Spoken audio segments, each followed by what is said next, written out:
Hey guys, welcome back to my channel. And yes, you're in the right channel. I just don't want to show my face. Mas okay yata pag ganito din kasi I get conscious when the camera is on. So mas mabuti ng ganito. Isipin nyo na lang podcast to or Spotify or it's a phone conversation. Pero yung difference lang ako lang yung nagsasalita. So get your headset kasi baka hindi nyo marinig. Anyway, my last video was 5 weeks ago, and I've missed you all so much. I know I sound like a broken record because I always do this. I film a video, upload it, get super excited about everything or life in general. Then, after one or two videos, I disappear again for weeks or sometimes months, and I sincerely apologize. Please don't think that I've forgotten you or I don't care about you guys because I care a lot. Actually, I care so much of what you think about me. Hello, people pleasing self. I know that's wrong, and please give me time because I'm currently working on this people pleasing and wants to be loved by everybody. And I can't make mistakes. I have to be nice, and everything should be perfect mindset. I know you already know that about me, and a lot of you have actually pointed that out, saying, just be yourself, Mimi, and you'll get more views, or just be yourself and you'll get more subscribers. You see, it's not easy because I grew up like this. I'm gonna make kwento lang ng konti para maintindihan nyo. Dati, nung bata pa ako, like elementary years, I go home with perfect test results all the time to make my parents happy. If I get 99 over 100, I'll be crying on my way home. Kasi feeling ko hindi siya perfect, so hindi magiging masaya yung parents ko. Pero hindi naman talaga ganun. Sa utak ko lang yun. Dati sinalihan ko na lahat ng contest sa school, singing, drama, dancing, kahit hindi naman ako marunong sumayaw, science quiz, even math quiz, oh my gosh, and I hated math growing up, but I would still win because I wanted to make my parents happy. And of course, when you join those contests, diba, you represent your school or your class, so I had to do everything to make them proud and happy. Fast forward to high school, siguro second year, third year, kasi pa-transfer na ako ng school eh. And then college, okay pa ako first year college eh. But nung mga time na yun talaga, parang I realized that I was just trying to please everybody. So, I did not care about my grades. Pero another story na yun mga sis ha. Pero gusto ko lang sabihin sa inyo yung parang elementary ako, ganun ako ka-excellent. And then high school, like mid-high school. And then college, parang I did not care anymore. Like sabi ko, okay lang basta pumasa lang ako. Ganun yung mentality ko before. Hindi ko na ikikwento sa inyo buong buhay ko mga sis ha, lahat ng life experiences ko. Kasi kung ikwento ko pa, baka abutin tayo ng 5 hours dito. Actually, hindi 5 hours, baka 5 days talaga. Sa dami-dami ko ng pinagdaanan. Next time na lang yung mga kwento na yon. But going back to that little girl, she was actually very brave and would do everything to make all the people in her life happy and proud. But fast forward to when we've moved here in the States, I've seen changes in my personality that I've not seen before back when I was still in the Philippines. I used to be so brave. I get scared, but I always had this mentality na yes, I'm scared, but God is with me. I can do all things, so I'm going to do it afraid. Sometimes it works, sometimes it doesn't, but no regrets because I did my best. When I got here, though, I started feeling so anxious all the time. I can't seem to find that brave girl anymore. Napapakita ng konti, yes, of course, kasi how will I survive without that brave girl? But mahirap na. Like, I'll give you an example. Back when I was still in the Philippines, I drove like a mad woman. No fear or whatsoever. But when I started driving here, I get so much anxiety, like so much anxiety that my hands would literally shake. And I would cry if I get lost. Like my friend Maria could attest to this. Susundan ko sana si Dave sa airport sa time na yon. Tapos nasira si Garmin. Tapos I hate looking at my phone kasi yung mga GPS sa phone kasi nga maliit. Nagpark ako sa daan. Tapos I was panicking and I called her. So, ganon. As in, nagpapanik ako. So, I would only drive to places na memorize ko yung daan talaga, with or without GPS. If not, I would take an Uber because I'm that scared. So, my anxiety is actually starting to cripple me, and I'm very aware of it. And I don't want to stay in this darkness for the rest of my life. I know had, I know I have to do something. I know what's in your head. Like, seriously? You have anxiety and you get depressed? Hindi naman halata. I didn't know you were depressed because you seem happy all the time. I read books about how to overcome and fight this darkness. One advice I kept reading is to open up to people close to you. Hindi naman sa lahat ako nag-open up. Um, yung mga super close ko lang. Not everybody was accepting though. I got replies like, "Hoy, wag kang magdepress-depressan dyan, nakakatawa ka. Just go shop or eat something yummy." To be honest, I didn't want to hear those. Just wanted someone to talk to, someone who will listen and not judge me for feeling this way. Ako kasi yung tipong friend or tao na I'm a good listener. I can listen to your problems for hours. And feeling ko, pag ako na yung nagsasalita or ako na yung may kailangan, parang walang gustong makinig. Or baka iniisip nila nagjo-joke lang ako kasi nga hindi naman halata sa mukha ko na na-stress ako or depressed ako or anxious ako kasi nga I know how to hide it. Siguro yun? Not sure. To those of you who have been subscribed to me for a long time now, maybe you didn't notice that too because I'm good at hiding how I feel. And the reason for that is that ayokong maging burden sa inyo. Like, I really don't want to burden people. Remember that little girl I was telling you about? That girl, diba, just wants everybody to be happy. And feeling ko pag nagsasad-sad ako, parang mababurden lang kayo sa akin. And especially my family, and especially Dave. Kasi pag may lagnat ako, nilalagnat din siya. Pag sad ako, nasasad din siya. I guess I have what they call a smiling depression. It's a term for someone living with depression on the inside while appearing perfectly happy or content on the outside. Yung public life namin is usually one that's put together and very normal. Now you might ask, what's the cause of my anxiety and depression? Actually, madami guys, pero hindi ko na siya maisa-isa lahat sa inyo. Well, first of course is my sad people-pleasing personality. I need to understand that I'm not everybody's cup of tea and neither are you, and that's okay. And kasi pag ganito yung personality mo, you cannot behave or say things normally na because you're afraid of offending or upsetting your family or your friends and they won't love or like you. Siguro yung fear ko of losing a loved one, mas grabe siya lately. If I get a text like 3 in the morning Philippine time, I would jump off my bed and call because I get super duper paranoid. I get anxious too when I don't get a phone call or text from my sister, my mom, and my dad. And pag hindi ko makontak sila, I would bombard my cousins with messages na please call my sister, tell her to call me, I'm getting worried. Ganon ako ka-paranoid. And to be honest, this pandemic has hit me so hard mentally. Not being able to see my family tripled the chaos inside. Sometimes I wish I could be like Dave kasi we're super duper opposite. He can be calm in the middle of a problem or emergency and will have time to assess things. Ako kasi sobrang nagpapanik ako agad.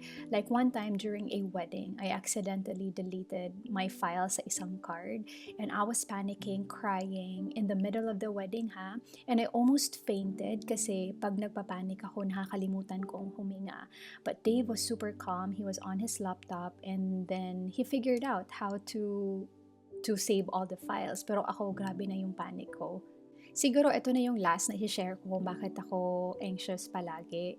It's because I worry a lot. I'm always in a constant state of worry. And sabi ko nga sa inyo, sumakit lang yung tiyan ko.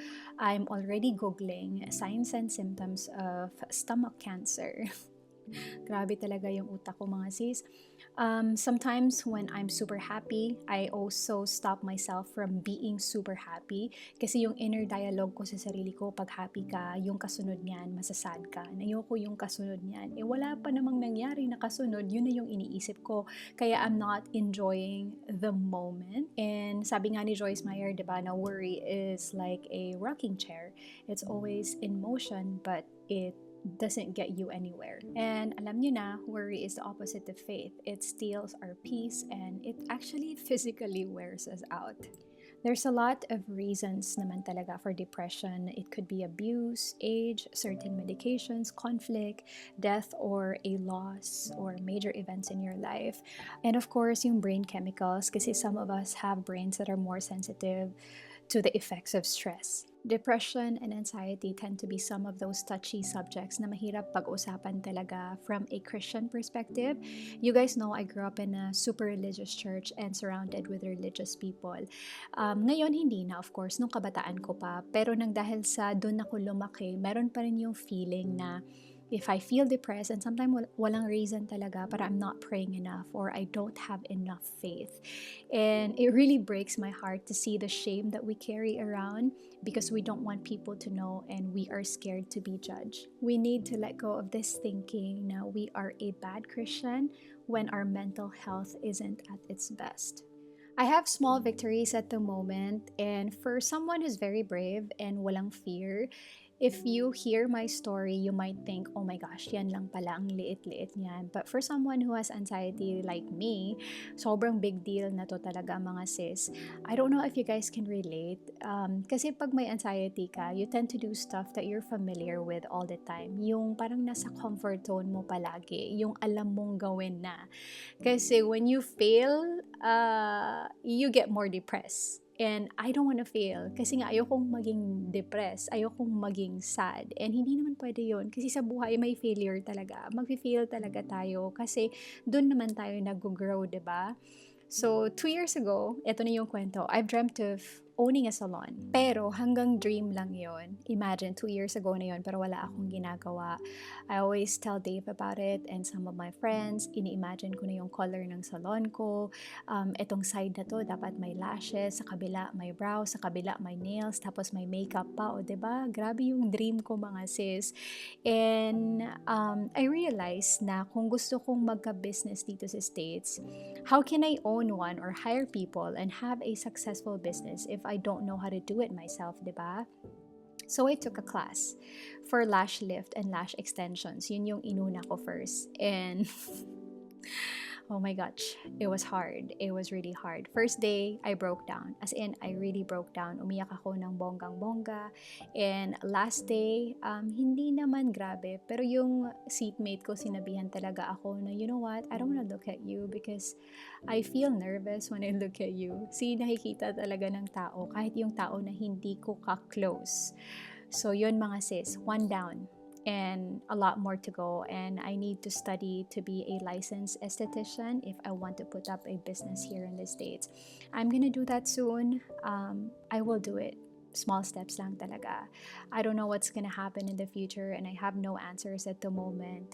But yun lang yung gagawin ko. I'll just take one step at a time.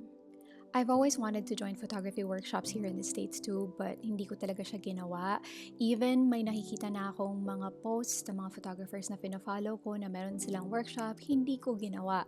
Kasi natatakot ako mga sis. Yung anxiety ko naman nangunguna, na iniisip ko na, oh my gosh, if sasali ako sa workshop, madaming magagaling na photographers doon, kakainin nila ako ng buhay. Ganun.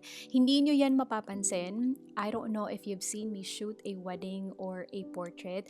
Kasi I look super confident, pero deep inside, hindi talaga ako confident. Ako yung pinaka-worst critic sa sarili ko. Never akong umabot sa point, to be honest, like, I just really wanna be honest now, na umuwi ako ng bahay after a shoot, and I would say, dang, I took those shots. I'm so freaking amazing. Wala talaga. Hindi umabot sa ganun, mga sis.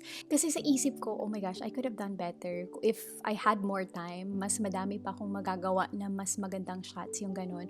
So, every time uuwi ako na bahay after a shoot, yun yung nasa utak ko. I could have done better. I could have done this. I could have done that.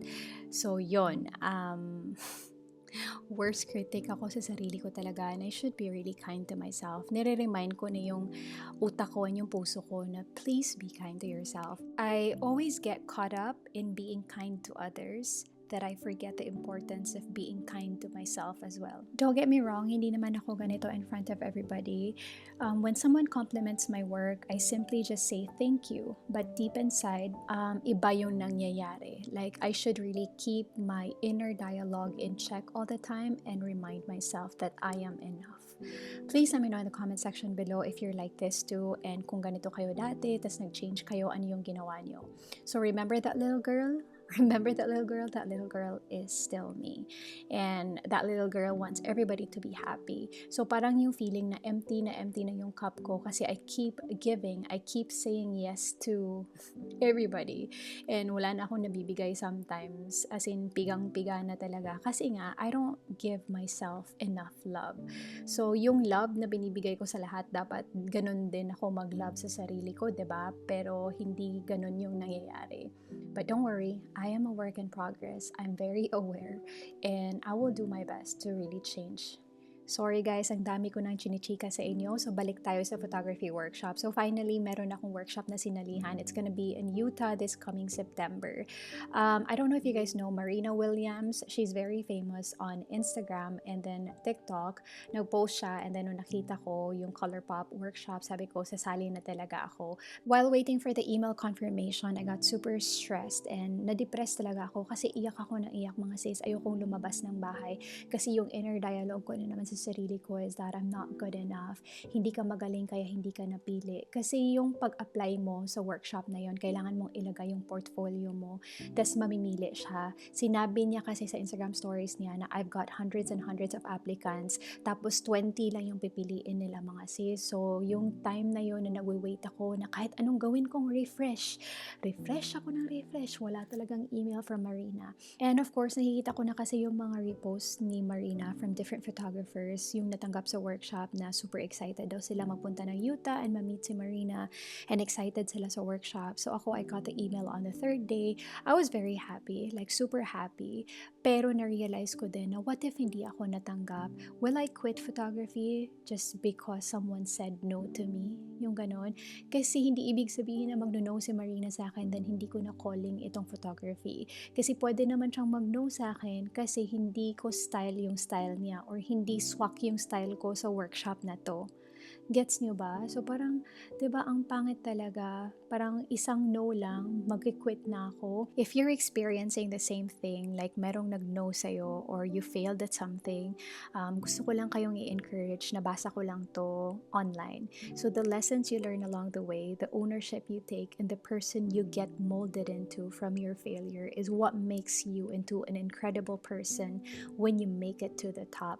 Slow and steady wins the race. So when things get tough, let's be willing to push ourselves to the finish line.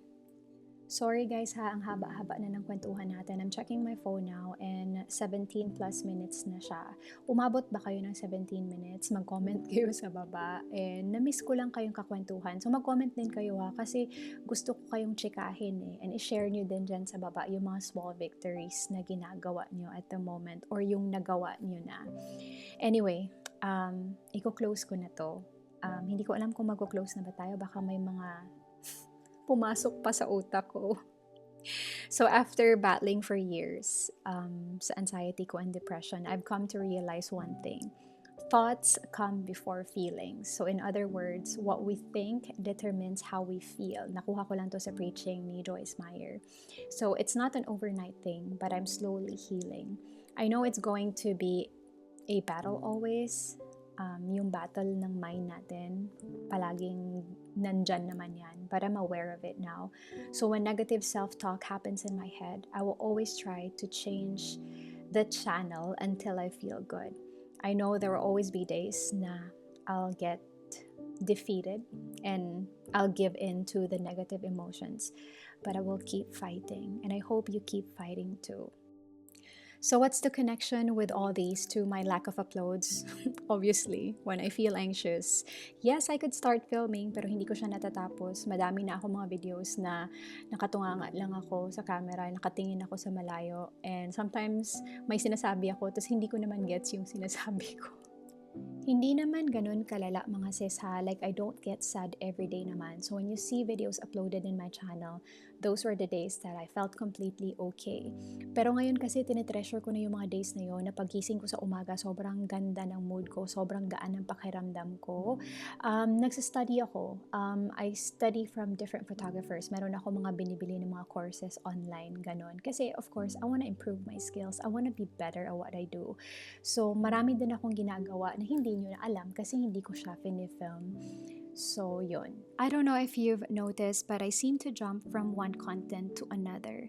I don't have a niche, and I am just someone who follows the trend because in YouTube, kailangan mong sumabay. At first, parang wala lang, everyone's doing mukbang videos, so I'm gonna do one too. Everyone's doing house tours, gawin ko din. Everyone's doing haul sa budol, sige mag-film din ako ng haul. The more I do it, the more I feel sad about my channel really.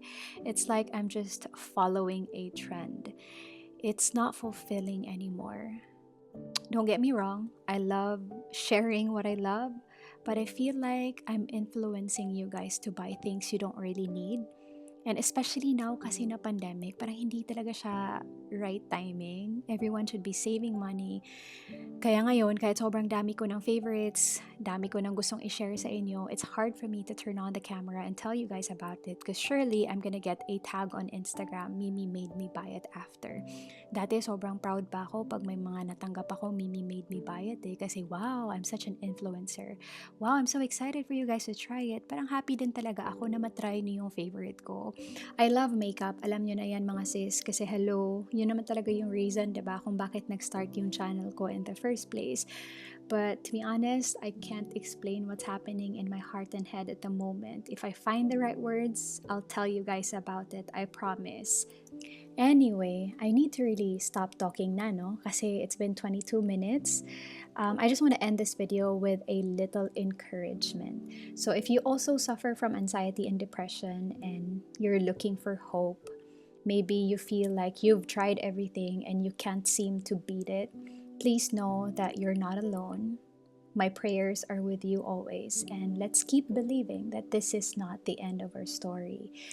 Let us also allow God to give us peace and rest. In Matthew 11:28, Jesus said, "Come to me, all who labor and are heavy laden, and I will give you rest."